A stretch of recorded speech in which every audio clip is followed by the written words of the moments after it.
happy days on, what are we, Monday, 23rd of August. Obviously going into another day of lockdown and period appreciation of what's going on there. But, I understand that there's been so much challenging experiences with everybody going on right now, and who's talking about what and what's being able to do, and what we're working through or what we're not working through, and people, just freaking out pretty much, which I understand how that works. And the challenges that we have now is there's so many voices and so many conflicting stories or challenges or conflicting voices. I think there's a real opportunity at the moment for us to actually bring that back, and I appreciate everyone has a voice, has a right to voice their opinion, but I just want to appreciate the fact that smashing your voices onto people and pushing your opinion onto people, no matter who you are, what you do, what your theories are, understand how we be respectful in this situation. There's a lot of fear with a lot of people at the moment, and pushing these so many conspiracy theories, or fact that you've just seen something on Facebook or Google, or you've seen something that's just obviously from conflicting reports that come through the media, and going through the fact that you say, okay, well, this is my opinion now, and you put a political agenda onto it, that you are then seeing yourself as the intellect or the expert, we'll say, that is causing just more fear in a lot of people. So let's bring it back, right? Like, we're in this together. Yeah, and to see what happened, there's a little man. Say hello, Alexander. Hi. Hi. There you go. So, and I'm going to talk about perspective in a little bit, and the timing with Alexander coming in there. So, banged your head, buddy. There you go. And it's about appreciation of what's happening. Hold on, mate. What's going on? You lost your tooth. So everybody, Alexander lost his tooth, and here we are. Here we go. And this is where it's at, right? This is the new world we're living in. Trying to do a bit of a live, a bit of a session with everybody, and understanding who's who, and stuck at home with the kids. And before I go on to that point I talked about before, I do want to bring up the perspective, right?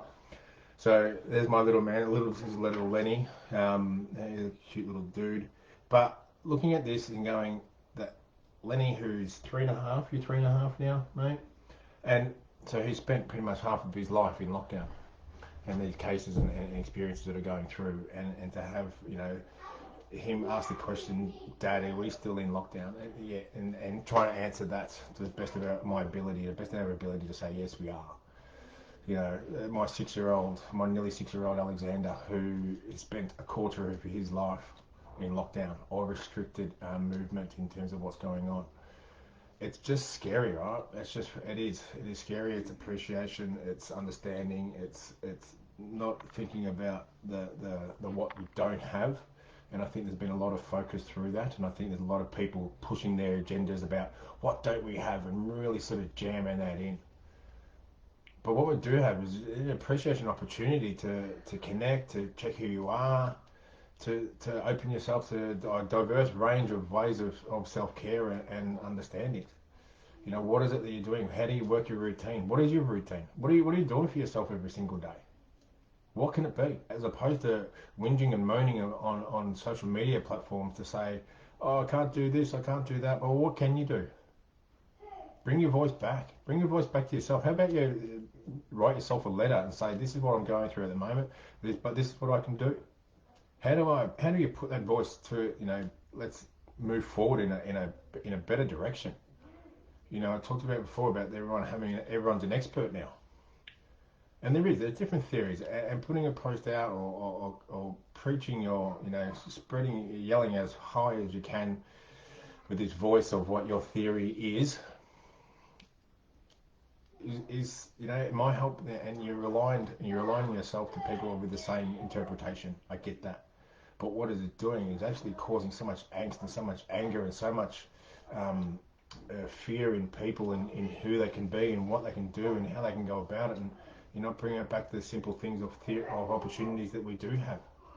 I get this challenging experience, and I spoke about this the other week, and the fact that, yeah, 100% there's hardships going on all over the place. There's hardship everywhere. Everywhere you look, there's a level of hardship.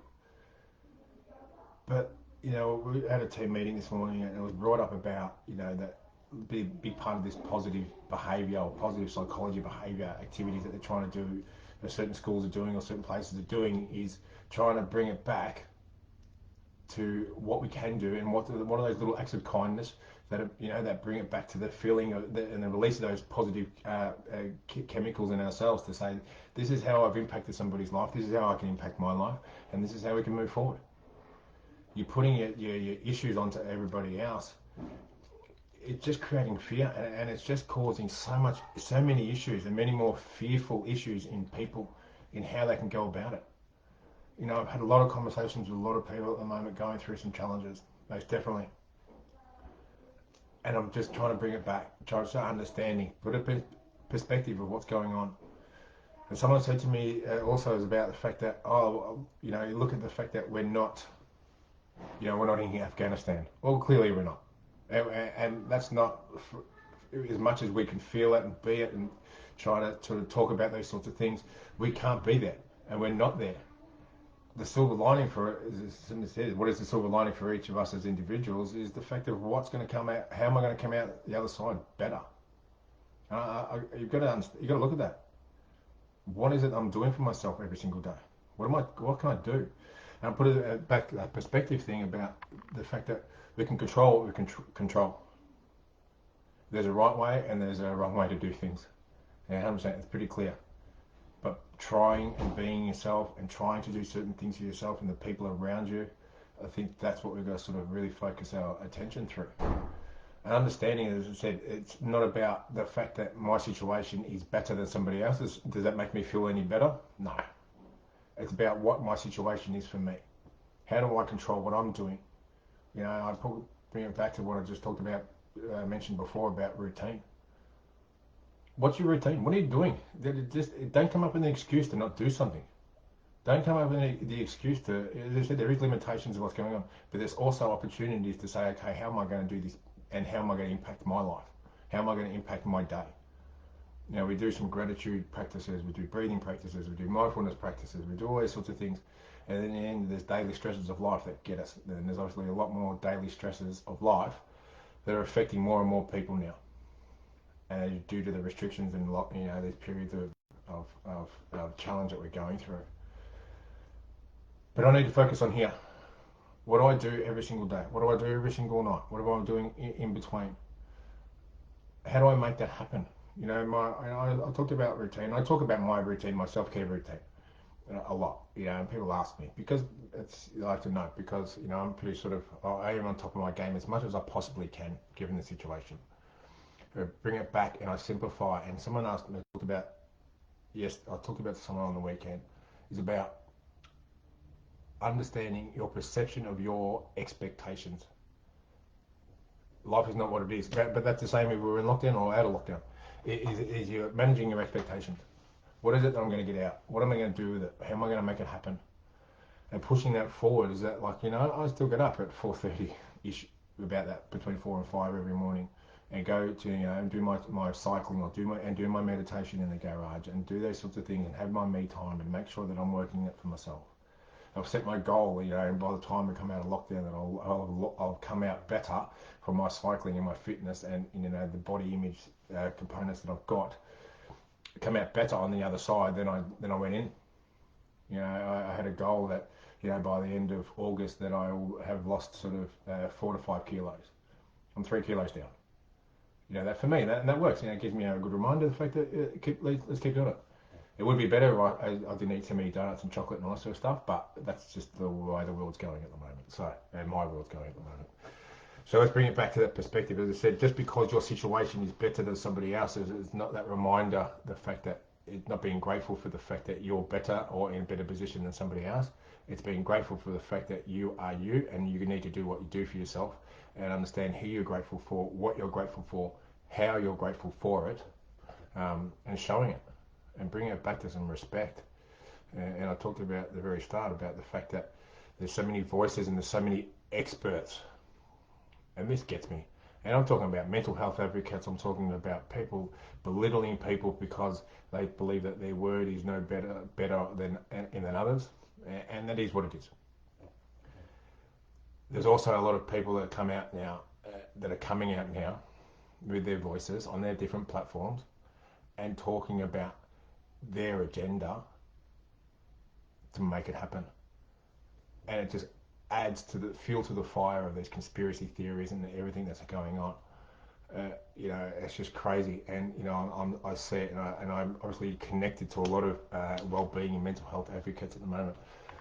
And it's also about being careful for who you listen to and what you listen to, or what you read and what and who you're reading from, because there's a few people in this space at the moment that are seeing lockdown as an opportunity to push their agenda.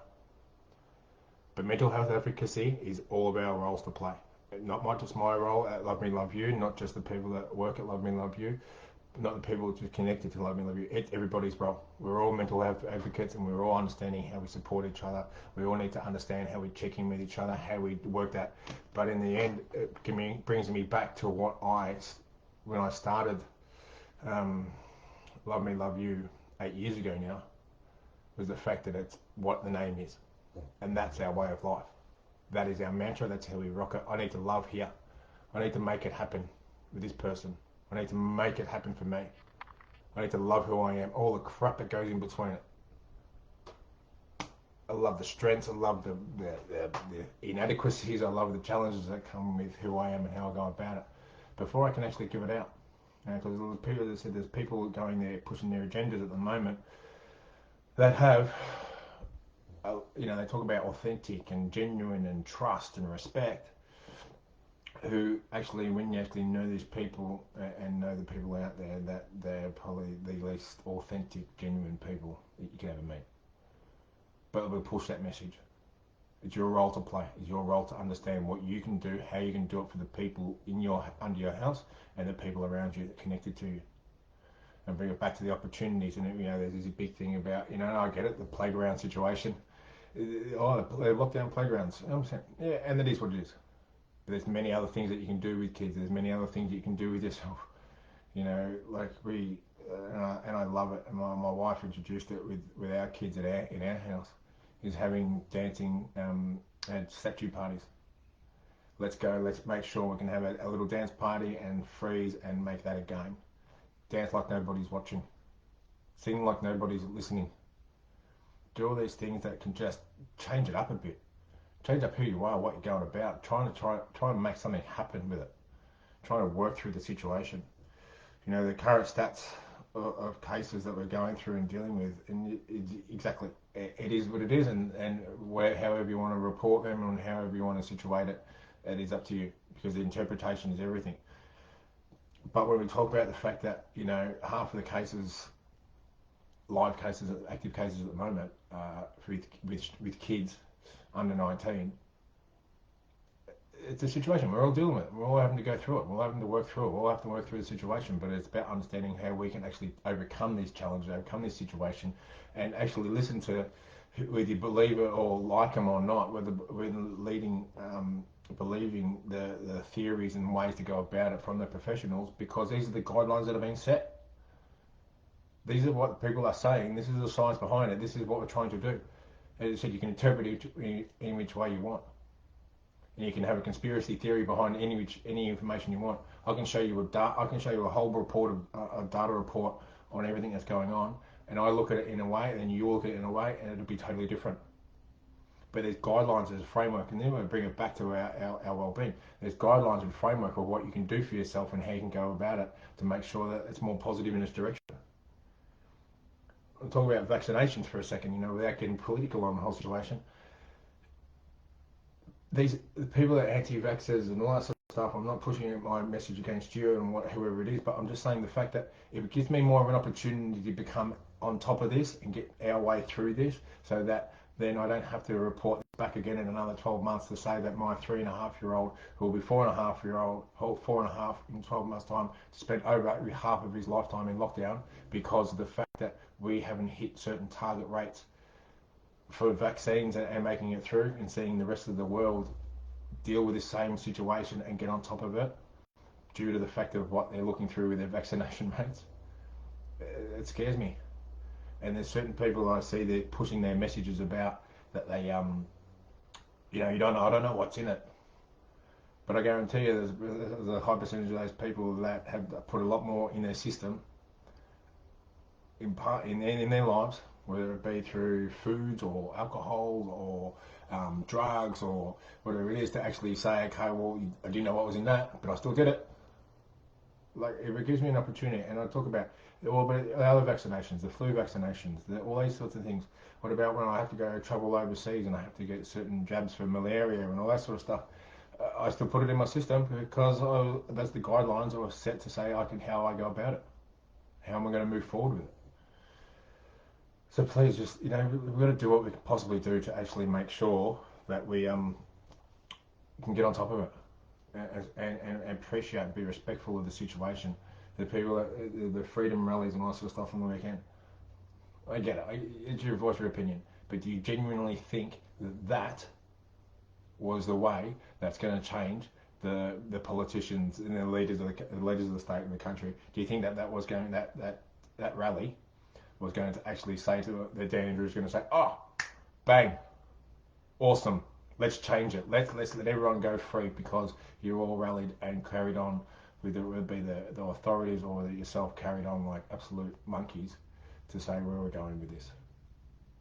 I want opportunity, I want freedom as much as everybody else, but there's a way that we can make sure that we can do it properly and listening to the guidelines and framework to move forward.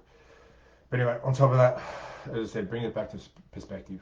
All right, there's we've had so much connection and people reaching out via our organisation and me personally about through our support and what's needed and how we can support people further. So our support pathway program it helps navigate that mental health system, helps navigate how do we care for each other. It helps people give the resource and the awareness and understandings of how to have those conversations, how to have the conversation with themselves or the person they're caring for. Stop being that person that says, I wish I had done something sooner. Let's push ourselves to a position that we can actually move this forward in the right direction. And as I said, if you're having the need challenges and if you're going through some crap at the moment, but as I said, there's plenty of hardship that we're all dealing with, please reach out. We have the support services available and we're trying to bridge the gap between the fact that we're turning the shadow pandemic, we'll call it, of mental health and suicide rate. And obviously there's been a lot of reports in the media lately about the fact of the increased number of calls through Lifeline and Kids Helpline and the amount of cases going through hospital in terms of suicide attempts or suicides that are happening. But we've got to make it. We've got our own role to play. I don't want to ram on with it, but your situation is that the fact that the people you're pushing your agenda to certain people, the fact that this is the real issue that we've got going on is the fact that we're not supporting each other and not allowing ourselves to be supported and not allowing ourselves to understand the crap that's going on and I'm going to play the victim as much as I possibly can and if I voice my opinion of being a victim with this political agenda that I've got going on, then you need to listen to me. Is that what people say?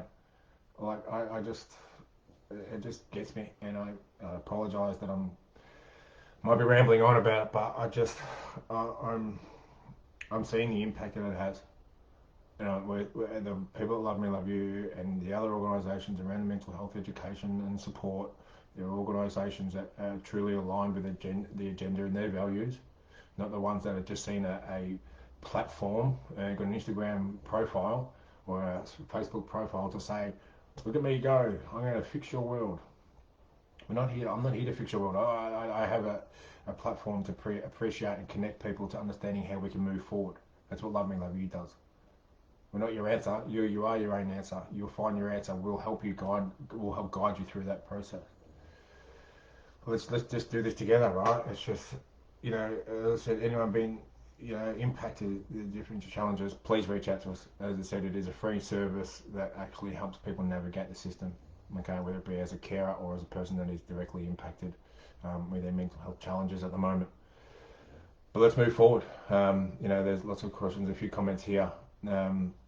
Emma is about what can I do to help? Is check in with your friends, check in with your family members. Let's make it happen. Let's educate. Let's create. Let's share social media. Share the messaging. Share the positivity. Share the situations of let's go forward together. Our mantra is that no one travels their journey alone. Yeah, and as hard as it is to understand how that looks at the moment, it's about investing in your support services, investing in your support network, your crew, who's your team, who's your people, investing in yourself to actually then show the modeling behaviour that actually is going to be more positive moving forward. Have these conversations, make sure that these kids are, there's increased usage of social media or screen times, all these sorts of things, but there's also an opportunity we talk about with my young ones is about what else can we do? What else can we do? Let's get outside, let's move in the backyard, let's play games, let's do something. There's opportunities, not less always thinking about what can't I do. Let's bring it back and just what can I do? And what you can do to help is voice that message, voice the opportunity of like checking in and support and trying things differently. Have those conversations. Don't put yourself in. The more we withdraw, the more we isolate. The more you isolate, the more you disconnect. And we don't want disconnection. We don't want disconnection to our opportunities. We don't want disconnection to our life. Because it's a long way back. Let's bring it back to try to create something that's a bit more impacting. We've still got a lot of programs and everything going on. There's a lot of challenges in doing that. Certain people and organisations are finding it hard to find the time, and time is always, and I say time is always our biggest excuse for anything, and it's our worst excuse for anything because you'll make the time. If it's important to you and how you go about it, you'll make the time. Let's make that happen. We as an organisation, we're still in a position that we're running, our element of our programs and presentations online. We're furthering our development through a whole range of different programs to make sure that we can all sort of benefit and create a better blueprint, better framework for your well-being and health support that you need.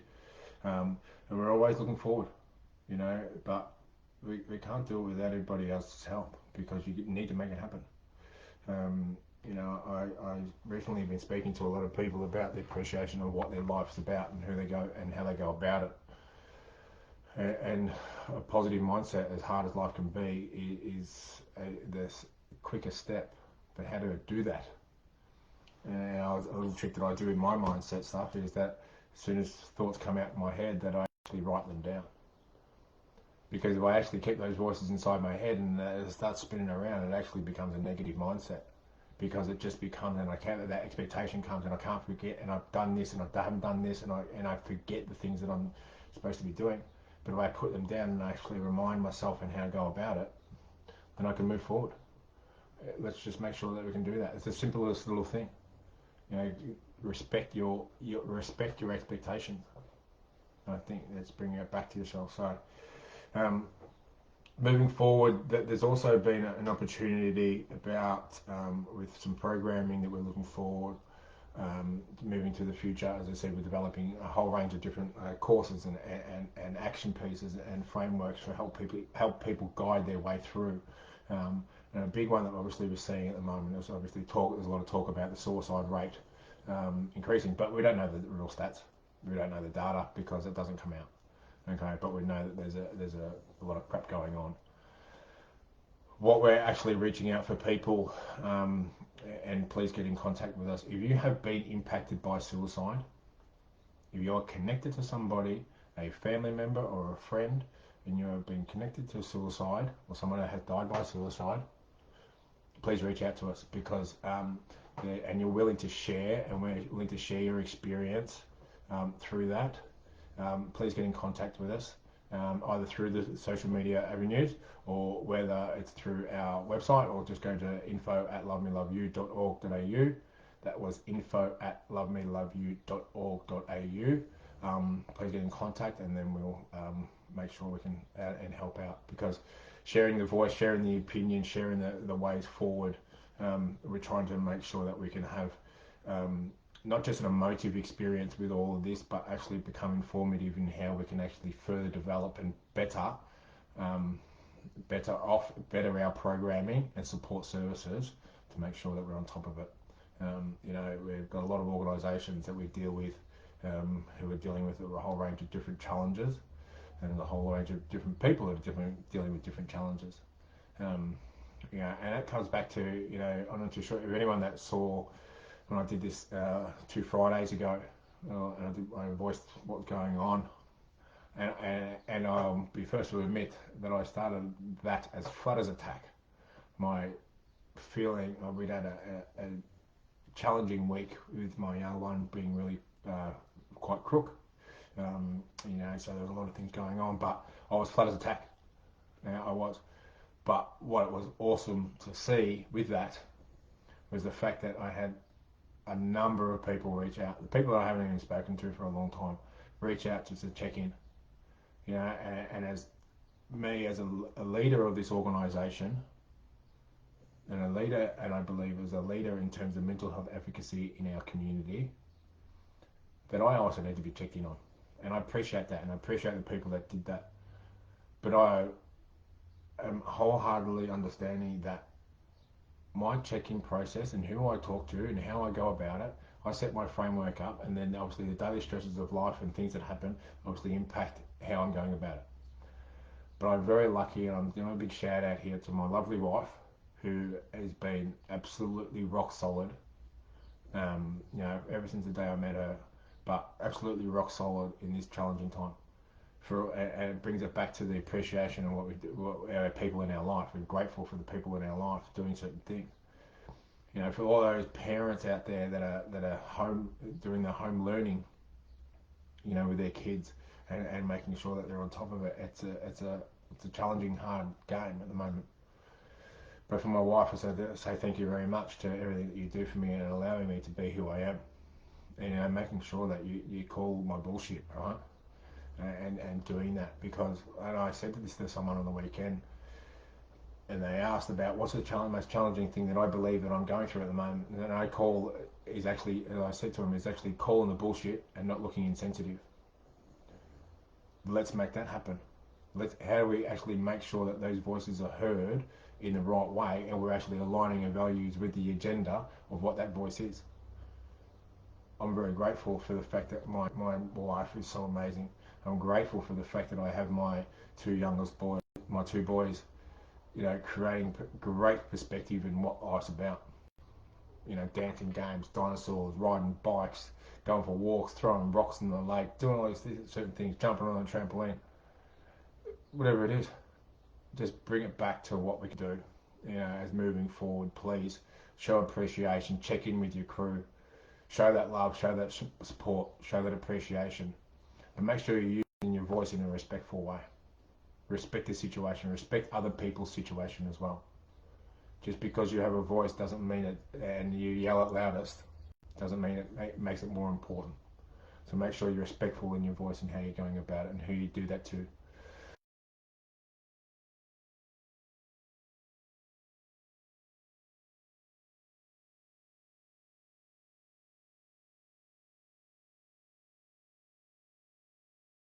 Please reach out to us. We, as a carer or as the individual needing help, we are here to help you, and we can make that happen. So all good times moving forward.